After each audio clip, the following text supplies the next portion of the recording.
Hey everybody out there in YouTube land. This is Outlaw RC2 coming right at you. Was in the lab tonight, decided to make a vid. It's been a while since I put one on because I've been real busy this week. And for the past couple months I've been real busy just trying to get things together and get things going for this new venture. A lot of new ventures going on in 2015 going down. You'll be seeing Outlaw RC2 Clay, aka Outlaw RC2. Well, my name is Clay. You'll be seeing me coming to a lot more spaces, seeing a lot more faces, meeting a lot of people. I've talked to a lot of people over the phone, made a lot of new friends. Just very intrigued to get out and see what other guys are doing. I'm set up to go to Detroit June 14th. So that's pretty much the day they're going to have the special day of drag racing and everything. And I'm coming on up to see you guys and see what you got going on. And just a lot of other friends. I met some guys from Tennessee and stuff, and they sound like they got some good stuff going on as well. But just to put things out, just talking to a lot of different customers and on the phone, and people want to get things done. I was talking to a guy tonight, and he has pretty much the frequently asked questions like, well, what are some of the things I can do price wise to kind of like help out on things? Because I mean, in today's economy, it's kind of rough at times to just fund your hobby and have funds to go into it and put into this thing, and especially to be competitive. So he was interested in a kit. Okay, well, we talked about a kit, and we also talked about me building him a car and the price of me building him a car and set it up. And it's two things that I like to put out about kits and cars in general. The Nitro Fortec, when it's built, it's not a precisely built car in a sense that like some of your other Highline kits that are made where the components is carbon fiber and it's machined, it's CNC, even the carbon fiber parts. Well, these parts aren't kind of like that, but they do offer a lot of free horsepower in these cars because a lot of the power issues and things that they have, just regular drive issues or running issues, have been overlooked. This is just a car that's been assembled out of the plastic that they have. I'll demonstrate this for you. This is a piece of plastic that supports the outdrive shaft on the car, on the Nitro version. But if you can see that this has this plastic bracing cast in there. Now most time you see the car when it comes to you. I'll find another one. This one that came off an actual car, and it's not even there. And you can see that piece of trim there that would normally be there. That's not even removed. Now Traxxas is not going to take the time to remove that type of stuff and get that type of stuff done, and I don't blame them because that stuff takes time, and when you're in a business like this, to be profitable, you want to save as much time as you can. Well, me myself as a builder of these cars and a performance advocate as well, I looked at areas of these cars where I wanted to gain as much performance as I can. Anything that was weak, anything that was slow, I came on with a straight on approach to fixing that. So again, I said I was talking to this guy tonight, not going to say his name, and we were talking about the kit, and he was like, well, what are the opposed to the kit of having the car? Well, if I start with your car, it's going to be a new built car. It's going to strictly be brand new. You can see this one right here. This is one I tore down. Serial number there, never been ran. See the bottom, never been ran. New components. That's all I like to really deal with. It cuts out the hassle.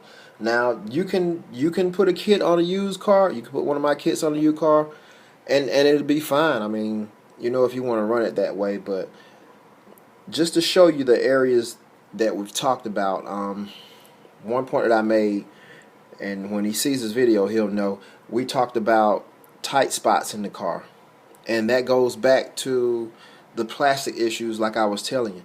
But I'm gonna show to you one of the tight spots in the Nitro Fortec that's been kind of Achilles heels for it. You well know these cars are rated at 70 plus. Which is what Trax says tell you. Well, I've like to say that these cars are practically 80 plus. If you take all the factory defects out of them and just take the time and work on it, you can see huge gains in these cars, just phenomenal gains. But this is one right here, what I'm going to demonstrate to you. We're going to talk front bearings right now. Front bearings, front diffs. This is bone stock car, bone stock setup here. You can see it. It's got the blue bearings, stock diffs, everything. Now I'm going to roll this thing, and I want you to kind of hear that a little bit. I don't want to tilt it that much, but if you could hear that, it's rubbing in there. And that's stock car. Same diff that came off it, stock car. It rubs. Why does it rub? Well, because there's an issue in here. The issue in there is it's got to be some clearance in here in order for that thing to spin freely. I'm trying to get a good shot of it with my light so you can see down in there, but it's just that area right here, back up in here, and they trim that a little bit. I have seen them trim a little bit better than others, but I guess it's just a technical issue of whoever's assembling the car where they look at it. But you're going to have some contact between the outer edges of a factory diff and here. Now the pro diffs are not so. The pro diffs have a little bit of a clearance where it's not, pronounced where it hits right here. Let me see if I have a pro diff. I think I got one.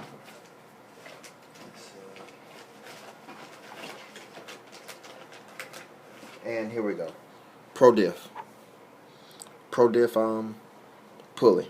Okay, you see that pro diff pulley and stock wide diff pulley. Okay, well, the clearance issue is not a big of a problem with the pro diffs. That's why I like running the pro diffs in my cars that are hot anyway. It's just like a no-brainer.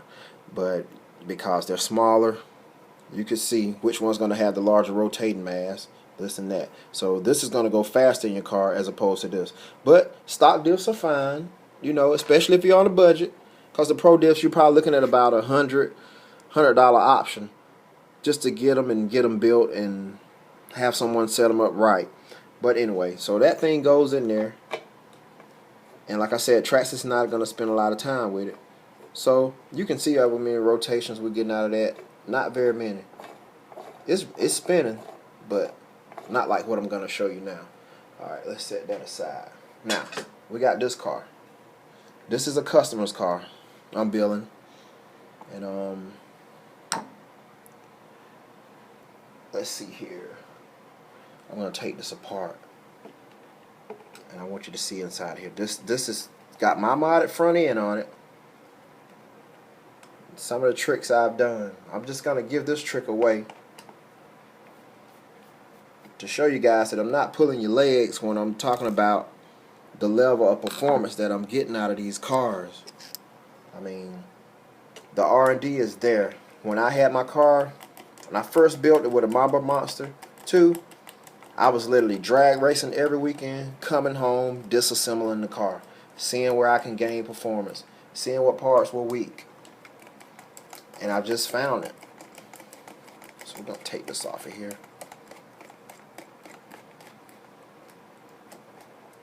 So got it off of there. Great. Now, this car I put together earlier today. It's working on it. So let's take this belt off of here. Take the belt off. Toss that to the side. Set the diff back in. Okay. Now, this car is a little different. I won't say all the areas of where it's different at, because I'm not going to give you all my mods. You have to come see me about that, and I'll just work on your car. But this is one of the crucial areas where you can lose horsepower. Now, I got some other things done to this front end that helps it. But watch this one. Watch this one spin. See how many rotations I'm getting out of there? Now, let's go back to this one. This one doesn't even have the arms on it. It doesn't even have the extra weight. Watch that one. Watch it.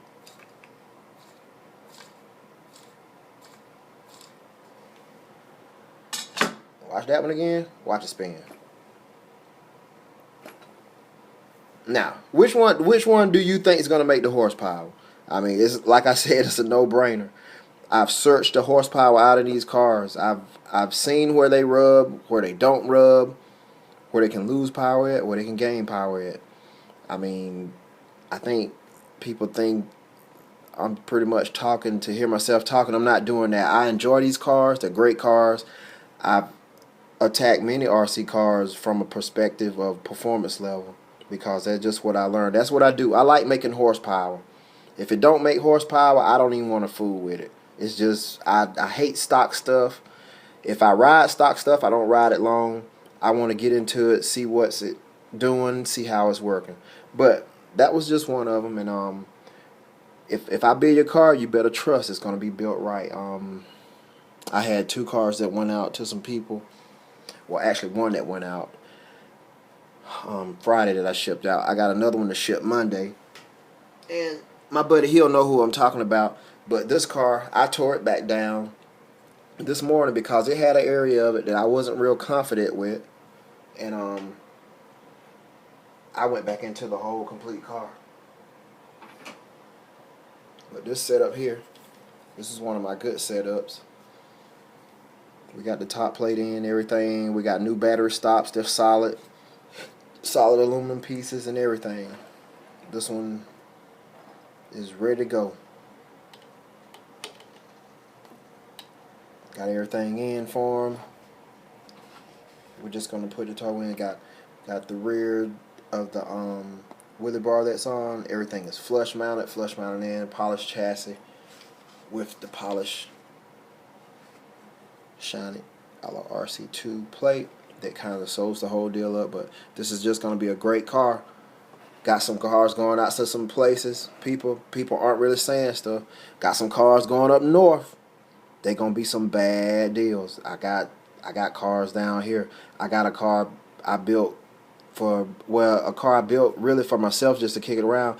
Well, one of my homeboys, he bought it, and I hear that thing is a real beast. He told me himself that he think he got the fastest Ford Tech in the nation. He probably does, but I mean, someone else told me that he had a real beast too. So I mean, get your cars, do your setups however you want to. If you want to set your kit up, that's fine. Build what you can, but like I said, if you can build anything, make horsepower with it. If you want that. If you don't want the free horsepower, don't worry about it. But if you come see me, you're going to get the free horsepower. But signing out. You guys take it easy. Look forward to see a lot of you guys this summer. And rate, subscribe, comment. Welcome. Make horsepower. Peace.